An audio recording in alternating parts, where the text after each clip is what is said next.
semilla es la palabra de Dios, el sembrador es Cristo, el que lo encuentra permanece para siempre. Ale, ale, ale, gloria. Ale, ale, ale, gloria. Ale, ale, ale, gloria. Aleluya, aleluya. Aleluya, aleluya. El Señor esté con ustedes. Evangelio de nuestro Señor Jesucristo según San Marcos. Gloria a ti, Señor. Jesús decía a sus discípulos: el reino de Dios es como un hombre que echa la semilla en la tierra. Sea que duerma o se levante de noche y de día, la semilla germina y va creciendo, sin que él sepa cómo. La tierra por sí misma produce primero un tallo, luego una espiga y al fin grano, abundante en la espiga. Cuando el fruto está a punto, él aplica enseguida la hoz, porque ha llegado el tiempo de la cosecha. También decía: ¿con qué podríamos comparar el reino de Dios? ¿Qué parábola nos serviría para representarlo? Se parece a un grano de mostaza. Cuando se la siembra, es la más pequeña de todas las semillas de la tierra. Pero una vez sembrada, crece y llega a ser la más grande de todas las hortalizas. Y extiende tanto sus ramas que los pájaros del cielo se cobijan a su sombra. Y con muchas parábolas como esta les anunciaba la palabra en la medida que ellos podían comprender. No les hablaba sino en parábolas, pero a sus propios discípulos en privado les explicaba todo. Palabra del Señor. Gloria a ti, Señor Jesús.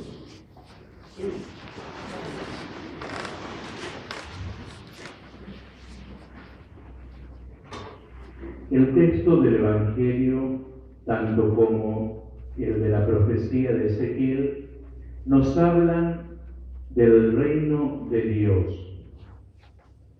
Aquel reino que ha caído aparentemente en la ruina por la infidelidad de Israel, es Dios mismo el que se encargará a restaurarlo.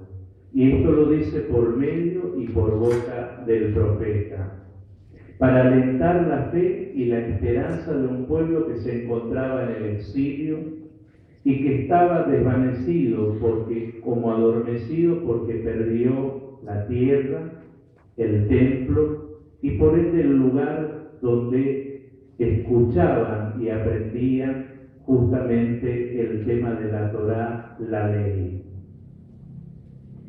Jesús le va a explicar a la multitud justamente en qué consiste el reinado de Dios y lo va a hacer tomando imágenes de la vida cotidiana. En este caso, las parábolas están inspiradas tanto en la semilla de mostaza, aquel hombre que desparrama la semilla, es decir, imágenes agrarias. Otras veces toman imágenes de la vida pastoril para hablar de cómo es Dios con su pueblo. Recordemos que en el Evangelio de Marcos, él comienza anunciando la buena noticia al pueblo y le va a decir: conviértanse y crean en el Evangelio, porque el reino de Dios está cerca de ustedes. Así comienza la predicación Jesús. Conviértanse, es decir, todos para poder dejarle reinar a Dios en nuestra vida, tenemos que hacer ese proceso permanente de conversión. Por otro lado, la conversión nos va ayudando a que nuestro acto de fe sea más firme y más sólido. Es decir, aun cuando atravesemos por momentos tan oscuros y árido de nuestra vida, sabemos por la fe que Él siempre se mantiene fiel, como también lo va a decir la segunda estrofa del Salmo cuando dice: tu fidelidad es permanente en la vigilia de la noche. Pero también, es decir, el acto de creer nos lleva a decir en la buena noticia. ¿Y qué es la buena noticia? Es el Evangelio, es creer en la persona de Jesucristo. Él es la buena noticia para el hombre, para el mundo, para la historia, porque Él trae la salvación que espera todo hombre. Él trae la liberación, como va a decir en el libro de Lucas, es decir, hoy se ha cumplido la Escritura y el Espíritu me ha ungido para anunciar la buena noticia, anunciar un año de gracia, anunciar la liberación a los cautivos, la vista a los ciegos, curar a los paralíticos. Son signos propios del tiempo del Mesías, es decir, del reinado de Dios, que tiene el poder sobre las fuerzas del mal y que tiene el poder para vencerlo. Por eso crean en la buena noticia, es decir, crean en el Evangelio, crean en Cristo. Dice, el reino de Dios está cerca de ustedes, es decir, en definitiva, está en medio de ustedes. Y ese reino sigue estando en medio de nosotros bajo otros signos y otro aspecto, como dirá Pablo en la carta a los cristianos de Corintio. Él va a decir, ahora vemos confusamente.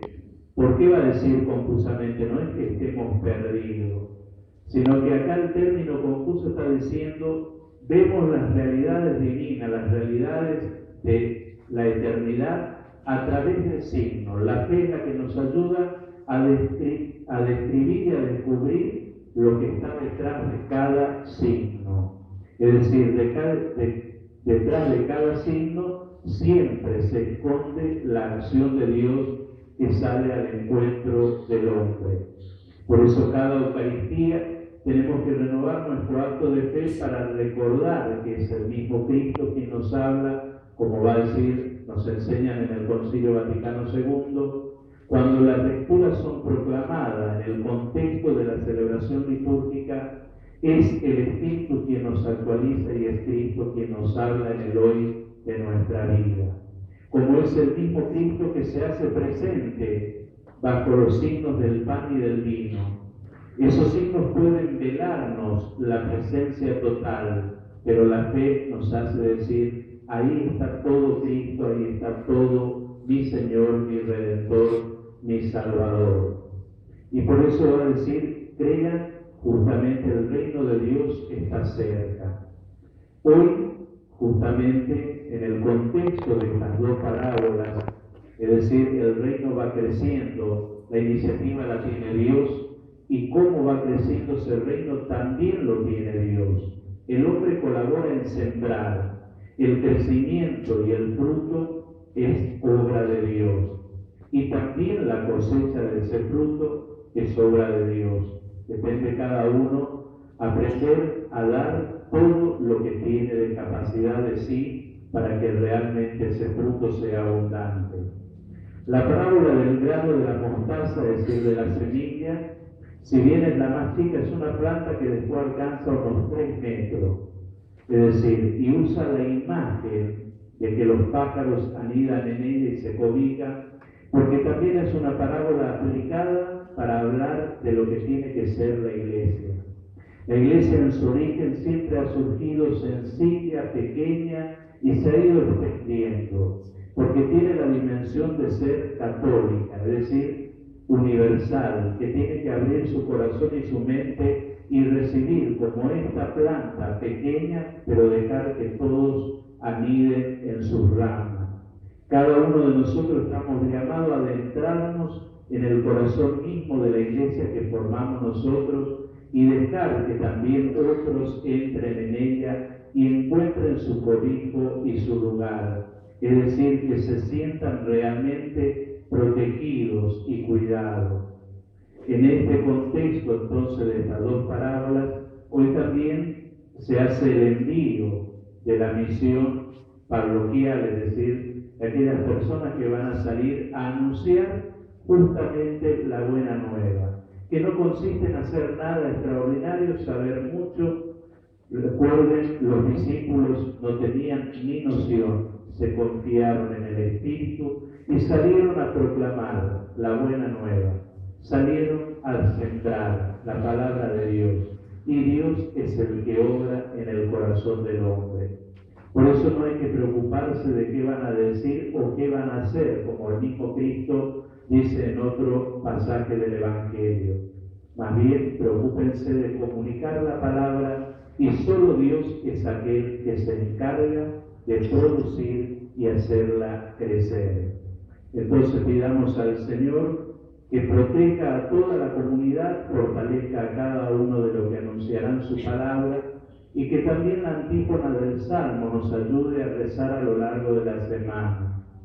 Dejemos de pedirle un poco al Señor y aprendamos también que la oración tiene la dimensión de la acción de gracia, no solamente petición que consiste en pedir cosas para uno u otro, en pedir perdón por uno, sino que tiene la dimensión de dar gracia y también de la alabanza.